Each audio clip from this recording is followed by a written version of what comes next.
com o dirigente da PLB, o presidente da PLB, Deusdete Baião, e também, né, da diretoria da PLB, Newton Cruz, que já foi presidente da PLB. Os dois vão falar. E vão falar também do bloco da PLB, né? Vamos falar também do carnaval. Deusdete, boa tarde, tudo bem? Boa tarde, Tarcísio. Mais uma vez aqui agradecer pelo espaço. Agradecer e saudar todos os profissionais da educação e a sociedade Porto Seguro, os pais, mães, nossos alunos, que infelizmente teve esse calendário adiado aí, sem nenhuma discussão. Aí Nenel vai falar um pouco desse início do calendário e a gente vai debatendo aqui nas nossas pautas. Bom, vamos falar Você falou que não visitou todas as escolas na rede municipal, mas tem uma que está no noticiário, a Regina Cristo, que passou por reforma há menos de um ano e o teto caiu. Felizmente ninguém se machucou. E o Ael estava me lembrando que não é a primeira vez que acontece, pelo menos 2 vezes que caiu o teto lá, agora é a terceira vez. Você foi no local, teve conhecimento, dá uma ideia como é que estão as estruturas das escolas. Veja bem, o ano passado, já há bastante tempo que a gente vem visitando as escolas e fazendo as abordagens que a gente precisa ser feita, cobrando a secretaria, cobrando os setores que precisam ser cobrados. E a gente, inclusive, fizemos um documento há 2 anos atrás, um documento muito bem feito, que a gente fizemos a denúncia no Ministério Público do Trabalho e fizemos cotidianamente a denúncia no Ministério Público aqui de Porto Seguro, que é o Ministério Público da Bahia, do Estado da Bahia. E hoje tivemos também, novamente, no Ministério Público, aliás, desculpe, ontem nós estivemos lá, fizemos mais uma vez uma denúncia e nós temos a Sociedade de Porto Seguro vendo o que vem acontecendo com as nossas escolas. Graças a Deus ainda, Tarcísio, e eu espero que não, mas eu acho que só vai repercutir nacionalmente quando um teto desse, Deus livre e guarde, cair na cabeça de um de nós. A gente não quer que aconteça, né? Não quer que aconteça nunca, mas essa é a tendência. As escolas realmente estão abandonadas pelo poder público. Não é falta de aviso, né? E não é falta de aviso. A gente tem a única escola que conseguiu iniciar a construção foi em Caraíva, que há 2 anos não terminou ainda. E esses alunos foram alocados para espaços totalmente inadequados. E a sociedade de Caraíva já disse, profissionais, pais e mães já disse que não retorna se a escola não estiver concluída. Também fizemos a denúncia no Ministério Público e a gente está aguardando aí, porque a nossa parte como entidade de melhoria, tanto da valorização dos profissionais, como da valorização da educação, dos nossos alunos, das nossas famílias, a gente estamos fazendo. Reformas que deveriam ter concluído, por exemplo, cita um exemplo aí. São várias. No Álvaro Henrique a gente foi, por exemplo, ano passado, já no final do ano, tinha 3 salas de aula fechadas porque os pontos tomaram conta, né? Então, escola próxima. Vamos pegar a escola central, por exemplo, o colégio municipal. Tem os ar-condicionados, que hoje não é luxo, não é ar-condicionado hoje, dá uma condição para o aluno, na necessidade. Se ligar o ar-condicionado, a energia não suporta jogar água para os alunos. Então, assim, a condição elétrica das nossas escolas, mais de 90% estão, eu falei hoje na rádio, estão do feudalismo mesmo, estão totalmente ultrapassadas, precisando não só de reforma, mas trocar toda a fiação, porque realmente os fios são muito finos, não comporta, né? Essa questão do Colégio Municipal do Centro já vem se arrastando há muito tempo, não é só nesse governo não, teve 4 anos para resolver, já vem do governo anterior. Mas eu só estou dando um fato aqui, tá? Não, eu sei. Que estão escolas muito piores. Tem escola que está caindo o teto. O ano passado foi a mesma coisa. Então você vê, nós temos um grupo de Caraíva, de Trancoso, que tem 178 pessoas. Eles estão abordando a gente. As situações realmente são precárias. Só a sociedade vendo. E aí esse grupo das mães de Caraíva, de Trancoso, estão agindo, né? E, assim, a sociedade percebeu que nós da educação, que é um direito nosso de lutar pela valorização dos profissionais da educação, que a gente, no ano passado, pelo reajuste do piso foi 0, por exemplo, mas a gente não está indo só pelo reajuste, que é legal, a gente está indo também, mas a gente quer qualidade da educação para os nossos alunos, para as nossas famílias, porque houve um planejamento, aí Nenel vai falar mais do calendário, mas houve um planejamento para iniciar o calendário do ano letivo, inclusive passou pelo Conselho, e o município simplesmente não respeitou isso. Então, assim, Esse calendário foi ignorado. foi ignorado, as aulas vão iniciar agora. Então, e aí as famílias, né, ficam aí perdendo mais um direito, né? Nós já tivemos ano passado, nós tivemos aqui no ano passado para dizer que em agosto não tinha cuidadores para cuidar de nossas crianças com deficiência. Agora tira o direito de todos o alunado de Porto Seguro. Você vai voltar, vou falar com o calendário para a gente ter uma noção do tempo, né, exprimido. Estamos aí no período que antecede o carnaval, vai ser esticado, mas tem um calendário no meio disso tudo. Neilton, boa tarde. Neilton já foi presidente da PLB. Boa tarde, Elcio. Boa tarde, ouvinte da 88. Agradecer também pelo espaço. Elcio, eu acho que Tarcísio, eu acho importante a gente contextualizar para não ficar parecendo que a PLB ou algumas pessoas estão se posicionando de uma forma aleatória sobre o calendário. E até partidária. Sim, o calendário ele é um instrumento importante. E ele, por que ele existe da forma como existe em Porto Seguro? Porque Porto Seguro tem um sistema de ensino. E é importante lembrar que criar o sistema de ensino, seja ele municipal ou estadual ou até federal, é uma pauta desde os anos 30, que foi encabeçada pelo movimento dos pioneiros da educação nova, que consta também na Constituição de 34, vai ser repetido num texto constitucional de 46 e vai ser aplicado, materializado na LDB de 61, que é a 4024. Aí vem a Constituição Cidadã. Aí vem a Constituição de 88, que vai de novo reificar essa questão, inclusive nos artigos que tratam da educação, que é de 205 em diante, até 214, vai falar da necessidade de ter os conselhos para acompanhar, e isso de novo é reafirmado na LDB de 96. Então o nosso sistema nasce em 97. Sendo um sistema, você precisa ter um conselho que vai dirigir, vai dirimir, vai acompanhar, vai publicar resoluções para dar vida a esse sistema de ensino. E o nosso foi criado em 97. Então, pelo próprio documento que é aprovado agora em 2022, que é a Resolução 120 de 2022, que institui o regimento comum às escolas, vai dizer que o calendário deve ser aprovado pelo Conselho e qualquer mudança que possa acontecer também precisa ser submetida ao Conselho. E o que aconteceu? Nós fizemos uma discussão por quase 4 horas em dezembro para poder discutir o parecer que o professor Marcos Vinícius, que é também membro do Conselho da UFSB, apresentou sobre o calendário encaminhado pela Prefeitura, pela Secretaria de Educação. Nós aprovamos o calendário, fizemos um debate longo. Sem restrições? Não, tivemos, modificamos. Mas do modo geral aprovado. Foi aprovado. Por exemplo, eles tinham mais sábados letivos. Não tem como não ter sábado trabalhado, porque o conselho de classe, segundo a LDB, fica fora dos 200 dias. E os 200 dias é mínimo. Então a gente teria 4 sábados, eles tinham colocado 9. Nós tiramos as pontes, nós, enquanto movimento, sugerimos que o calendário começasse o ano letivo no dia amanhã, quarta-feira. Começaria amanhã. Amanhã, a nossa sugestão, mas o aprovado iria começar no dia 15. Depois do carnaval. Quinta-feira que vem. Mas os trabalhos já começariam a partir do dia 1º. E aí, sem qualquer discussão, de forma leviana, inclusive, arbitrária, a Secretaria de Educação publicou uma portaria alterando o calendário para começar em 19. E a jornada pedagógica? A jornada está prevista para 19 a 23, pelo calendário aprovado. E o que é válido, que é o que foi aprovado pelo Conselho Municipal de Educação, e é ele que é válido, porque é isso que diz as leis, a jornada seria de 5 a 9. Hoje é dia 6. Isso. Eles suspenderam. Aconteceria ontem. Começaria do dia 5 e até o dia 9. A secretária alterou através de uma portaria. Que secretária não é mais a Dilza, a né? Dilza. Ainda é a Dilza? Ah. Quem caiu foi a secretária adjunta, a Gorete Cabelo. Gorete. Então a Dilza continua. Então, assim, fez de uma forma unilateral, segundo vocês. E é importante destacar, Tarcísio, quem está falando não sou eu, são as leis. Precisava passar pelo Conselho. E não passou. Isso não passou. Desorganiza as famílias. Tem muita criança que depende da alimentação escolar. As famílias se organizaram para no início de fevereiro as aulas começarem. Qual a data que estava prevista? As atividades na escola a partir do dia 1º, as aulas a partir do dia 15.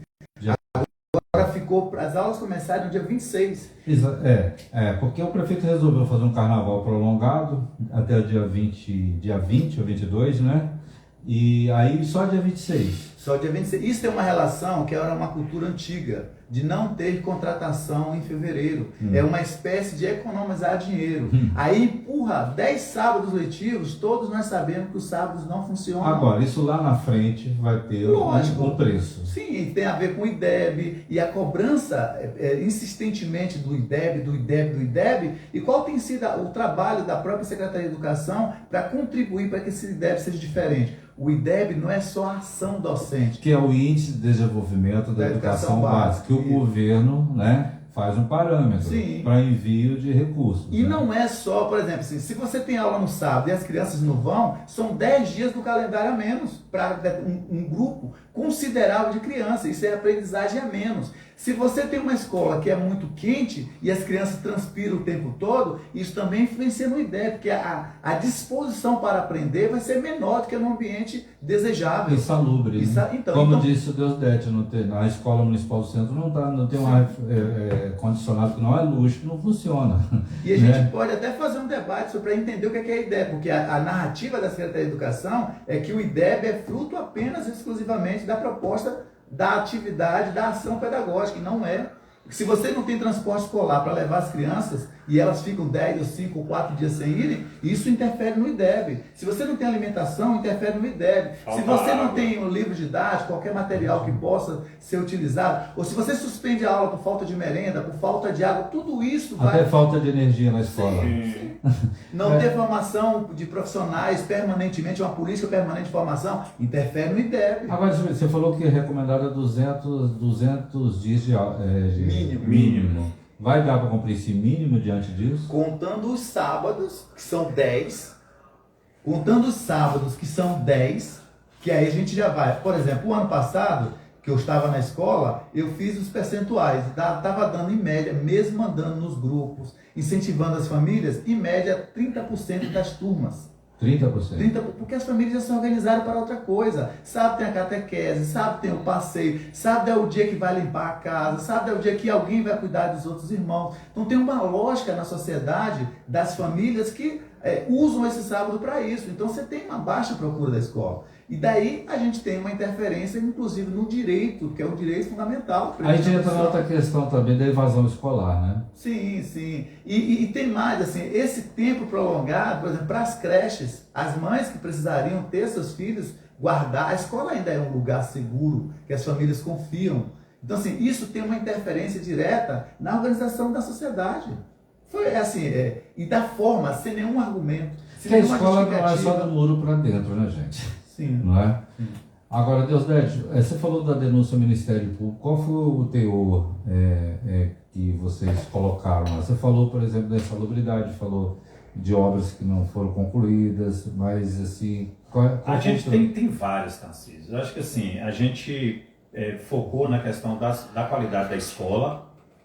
Né? O ano passado, para você ter ideia, acho que a gente nunca chegou a ter 6 processos judiciais por negativa de direito. Aí ele tocou, por exemplo, formação docente, que existe verbas para a educação, contempla também a formação docente.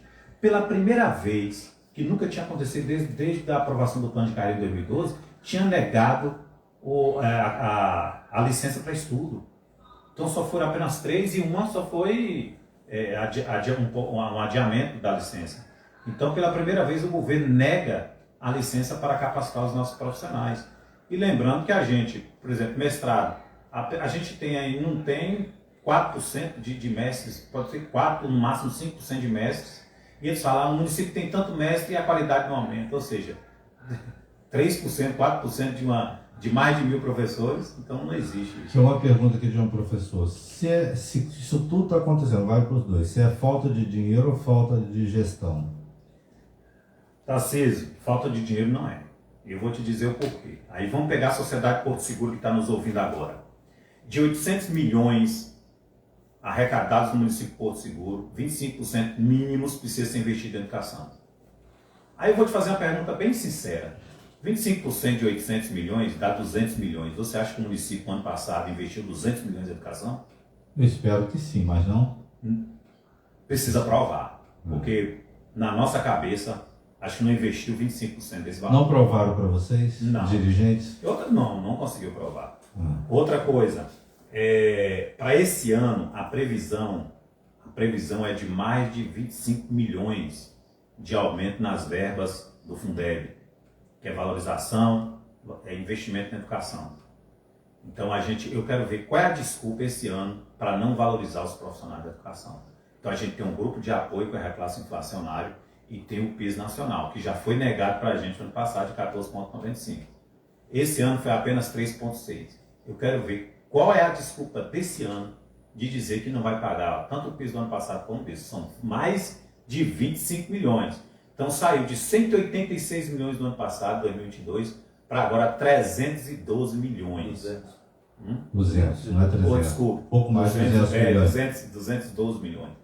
Então, assim, um aumento de 25 milhões. E só do Fundeb. E só do Fundeb. Eu estou falando só do Fundeb, que é uma verba carimbada que vem direto do governo federal. E o MDE, que é a caixa preta que a gente sabe que é, que a gente não tem a transparência desse recurso, porque é o município que arrecada, né? Então, a gente pediu para eles para provar por que não teve condições de aplicar o PIS no ano passado e nem a inflação na sua totalidade. Eles não trouxeram para a gente, para provar para a gente. Então, só disse que não tem dinheiro, mas a gente sabe que o dinheiro tem. Bom, então, esse quadro eu pedi para resumir porque não dá para falar tudo. Então, a gente não tem um calendário que vai ser cumprido, do dia 15, dia 26, para volta às aulas. O Jornal do Pedagógico deveria ter sido ontem, só vai acontecer na semana que vem? Dia 19. Dia 19, né? Tudo, o calendário ficou muito apertado. E isso não deve mudar, mesmo com vocês acionando o Ministério Público, não tem como mudar. Já acionamos. Vocês acionaram, mas há tempo, porque então o período é complicado, é carnaval, não sei como é que a justiça vai... Porque se não é possível, Tarcísio, voltar no tempo, essas pessoas precisam ser penalizadas se elas cometeram algum erro. Elas precisam ser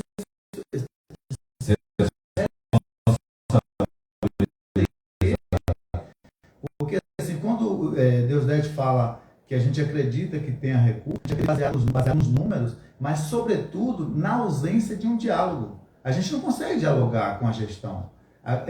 Quando a gente está falando aqui do calendário, que é uma coisa mais próxima e que seria possível tecer uma discussão sobre, a gente não sabe por que foi adiado o calendário. Não é por falta de cobrança, não é por falta de perguntas. Então, assim, é uma gestão que engessa e que dificulta coisas simples. E a gente, baseado no que foi em 2022, que eles alegavam não ter recurso, de um ano para o outro, eles conseguiram jogar 18 milhões de reais, de um ano para o outro. Eu só tenho poucos minutos para as duas perguntas. Uma chegou agora, aqui, essa moça está digitando, eu pedi ela para resumir. Fala com Deusdete porque só auxiliares de classe são as últimas classes a ser chamadas para trabalhar, pois sempre voltaram juntos dos professores, e os professores voltam no dia 19 e os auxiliares dia 26. Muitos já desistem, pois tanto tempo sem salário. Por favor, não diga meu nome. Ô, Tarcísio. Não falo o nome dela não, você está vendo aqui. Não, o ideal é que o auxiliar de classe volte junto com o professor. Ela está dizendo que não vai ser assim. Tá. Então ela está na condição de contratada, né? Porque é justamente o que a gente falou. Eles fizeram isso, com certeza, pensando de economizar dinheiro. Ela vai voltar depois, né? Aquela disse que ficou sabendo que vai voltar. Normalmente é a seletiva, né? Eles não querem pagar. Foi o que aconteceu ano passado, eles foram contratar cuidador para as crianças com deficiência em agosto. Pois é. Então, isso aí, para a gente, nem é novidade mais, porque não pensa em educação. Muitos desistem, né? Educação é investimento, não gasto. A gestão, quando pensa em educação, quando pensa em melhoria na qualidade da educação, é investimento e não gasto. Mas essa gestão, infelizmente... Mais uma. A função do vereador, pergunto para você, é elaborar lei e fiscalizar o executivo. O que os vereadores têm feito nessa questão? Porque vocês vão lá enquanto sindicato e verificam tudo, né?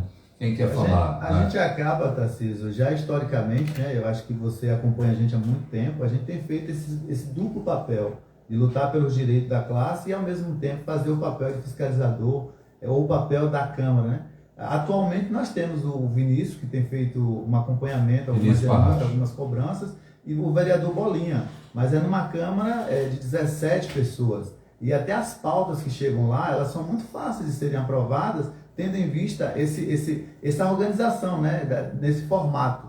E aí, só para finalizar, como você falou que o tempo é curto, eu gosto sempre de pensar que esse jeito de tratar a educação não é acaso, é projeto muito bem sistematizado. Se Se a gente mantiver o grupo alheios aos seus direitos, aos debates necessários, a educação que Freire tanto nos colocou para pensar, transformadora, problematizadora, libertadora, nós vamos manter grupos políticos eternamente no poder, porque a gente não vai dar a essas pessoas, por meio da educação, que precisa ser transformadora, a capacidade de pensar e de refletir criticamente. Então, é um projeto muito bem sistematizado. Hoje a gente usa outros termos, mas eu vi na minha época de criança que meu avô falava: povo sabido não interessa a política, não. Sim. O povo antigo falava. Eles não gostam do povo sabido. Resumindo, é isso. É um projeto da maioria dos políticos, né?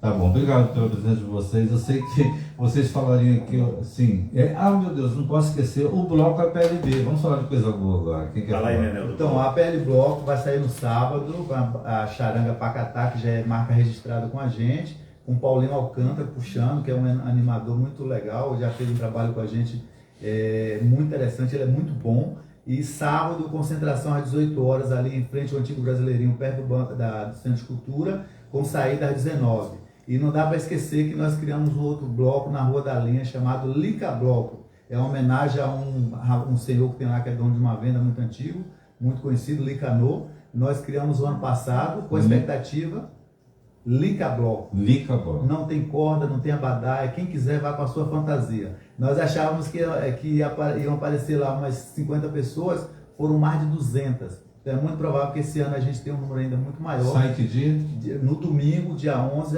concentração às 17, saída às 18, com a PAMUPS ou a Pacatá. Tá certo. Aqui a Carmen acho que mandou para você. Ela tá ouvindo Santa Cruz Cabral, é curtinho. Também aí vocês, Deusete, por essa grande explicação, que realmente acontece muito em Porto Seguro, né? No nosso Brasil inteiro.